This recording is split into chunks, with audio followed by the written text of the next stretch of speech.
Bullying and changing culture useful tools. Okay, so sometimes the bullying is a matter of the culture of the company. There are reasons why some companies promote themselves as being aggressive within its structure. Bullying is a ramification of people trying to advance in their career, um, trying to control their career, or fear that they're going to lose their job. And so bullying comes out as a way to control their environment. And it can be part of a very negative, very unproductive culture. And I'll talk about that in a minute. But there's an expression that says that if you teamwork or you come together with seven people, you can change a company because other people will see that teamwork and want to be part of that scenario, part of that team. And I'll give you an example. There was a group, a financial group, and the group, had like 5, 6 people in it, and they had a hugely bad reputation by the state that they were working for, and within the company. And a man came in, and there were some changes, and the man came in and he said, "Let's start working on the culture with a couple of the others," and they said, "Yeah, let's do it." So they became the most effective team. They did far more with far less people, and in that team, the whole company, there were 400 people on the floor. The whole company wanted to be part of that team, wanted to be part of that group. And of course they couldn't, but they were the envy of the company because they started working on their relationships. They started working on themselves as a team. Now there was one of the team members, he was a young guy, and he had this little baby, and the baby had to be flown for surgery. And so they didn't know who was going to cover his information. Now it's really harsh when you go away on something that you have to do and then you come back and all your work's waiting for you. And so they all got together and volunteered to spend an hour or two every day cleaning up his desk, it's called. And what they were doing was they were doing his job. They had cross-trained each other on each other's jobs, so they all knew what to do. And they would all take an hour or two of overtime and go and do it. And the company loved it because they respected that this team was so close. So one of the things is never in a team, never think of anyone as lesser than yourselves. Um, I saw a man with a PhD, and he was very proud of the PhDs he had, and he wasn't that smart. And I met this man who dropped out of 8th grade because he had to support his family because his dad died, and he was older, and he was the smartest man I've ever met. He understood huge amounts of mathematics. They would bring it to me and say, "What does this mean?" I'm going, "Okay, this is what it means," but wow. And so he was the smartest man I ever met, and he had an 8th grade education.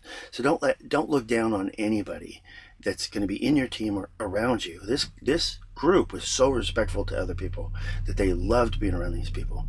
So there was a man. I'll give you an example. There was a man who came in, and he was talking to the receptionist, and she was very warm and friendly, and she told him about her time with the company, and he was just talking to her, treated her with respect, treated her like she was somebody important.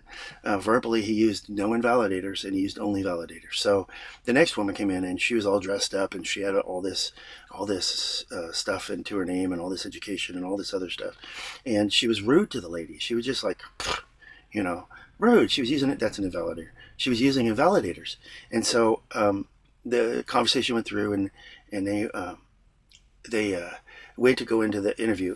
He went first, and he talked um, to one guy, not the CEO, one step down, and then he talked to this other lady, and then he said, "I want you to meet the CEO." So they go into this woman's office, and he does first, and it's it's the receptionist. The receptionist was playing receptionist to get to know these people, and then she went in afterwards, and then guess who got the job? He did, because he was personable, because he treated her with respect no matter what position. So it's a pretty good lesson about bullying. Can be very subtle. It can be believing that you don't, because of your education, you're lesser than someone else. And in fact, it's funny. I talk about this later, but I was going through how many CEOs.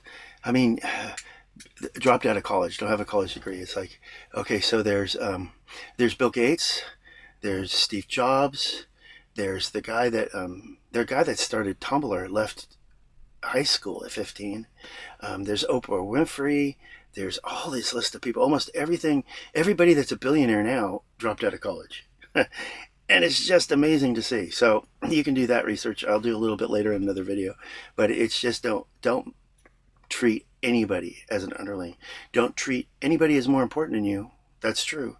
Have some self-respect. It makes bullying by psychopaths harder if you have a fitting self-esteem, a clean, emotionally normal self-esteem. So I was going to discuss this later on, but because I've already talked about it, the the idea that you have to have a formal education to do a good job is kind of a invalidator in a way. I'll tell you a story. This man shows up for this job. He wanted the job, but he didn't have a bachelor's degree or a master's degree. Now, the job required a master's and at the very minimum with experience, a bachelor's. And so he told him straight out, hey, I don't have that degree. And so it was nice and everything. He said, I've gotten other jobs by doing an IQ test and a skills test. And so they called him up later, like that day, and say, yeah, we can set up an IQ test and a skills test. Let's see if you can do the job. So he goes and he takes it the next day. He went and took it. 6 hours long, man. So he takes the test, and he has a pretty high IQ. And they called him back and they said, you're hired. And the reason why was because with all his experience, he tested at high it was a highly gifted IQ, and which is right before genius. And he tested, his skills test was PhD level. So it's like you're looking down on somebody because of their education. Maybe you should see if they've done the job before, or have or can do the job. He certainly could do the job, and he did remarkable things for the company. So that's where looking down on somebody is such a disadvantage, and using education as an invalidator is so um, unprofitable.